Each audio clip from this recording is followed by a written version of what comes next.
Welcome back to another video, my neighbors. Here again, talking about furry memes for the 5 millionth time. Just kidding, only the fourth probably.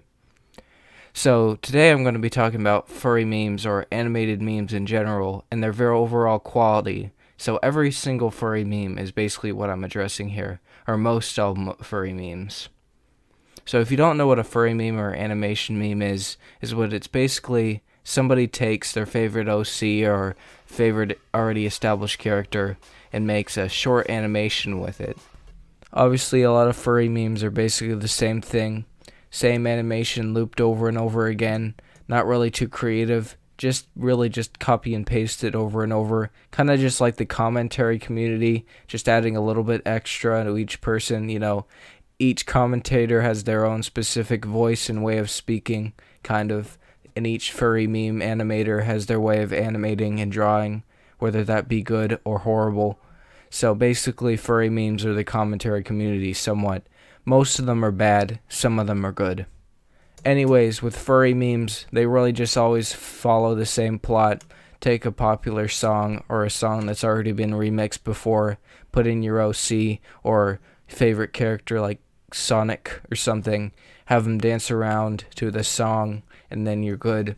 When somebody hates on one of these kinds of videos, the common argument is, well, they're just practicing animation, or it's just an animation, why are you getting mad?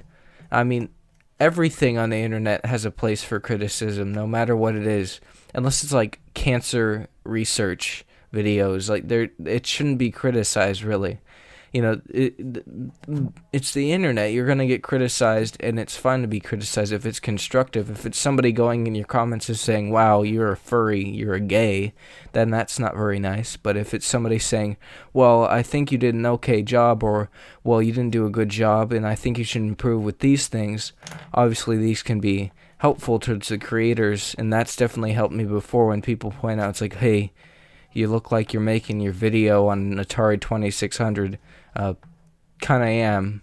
But anyways, I get those kinds of comments. I'm like, alright, I gotta fix that because that's something I didn't notice.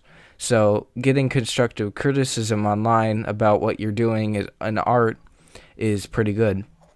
Also, people are saying like, oh, they're just practicing and animating is hard. Well, a lot of things in life are hard, okay, for one. And a lot of projects you see online, people actually worked hard on them, and they got shit for it because they didn't do a good job making the thing. See one of Doug Walker's videos, the guy who makes Nostalgia Critic. Watch one of his movies. I'm surprised if you're gonna say it's a good movie. Also, with they're just practicing, I feel like if you're gonna practice, you might want to practice a little bit out of your comfort zone and not just by repeatedly doing the same formula over and over, because really you're not improving in any kind of way when you're just doing the same thing over and over. I've witnessed this happening with somebody I followed on Twitter. He kept doing the same thing over and over with his art, and people just kind of stopped paying attention because really he's just doing the same thing over and over and not improving at all. So really, when you're trying to practice, you really need to practice out of your comfort zone, since in the long run, it's probably going to benefit you with your animation career. Anyways, before I end off the video, I want to say a quick story about animation memes in the past I've had. So, anyways, the story is with that kid who got mad at me because I said he shared a Google document with me.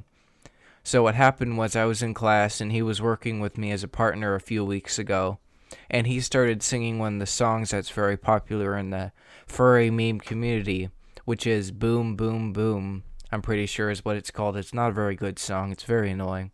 Probably the second most annoying meme song behind Wedgie in My Booty, which I really hate that song. It's the bane of my existence. So he's singing that song. I'm like, oh, you get that from a furry meme? And he's like, no, I didn't get that from a furry meme. I don't know what you're talking about. I'm like, alright, and I show him a quick animation. I didn't say furry meme, I said animation meme, sorry. So I showed him the animation meme. It was the first one that came up. It's this one on screen. And he looks at me, looks at the screen, with the most astonished look on his face, says, oh my god, a person's a furry. Just pure, utter shock and awe when seeing my screen. It's like Zeus came down to his room, said, "I eat all the bread," and then ripped off his foreskin and ran off. That's the similar expression he had in that same kind of situation. So anyways, that's the end of the video. If you like this video, you will get this 8-track to put in your 8-track player. Eat. Give it to your children to destroy. Or, I don't know, smoke?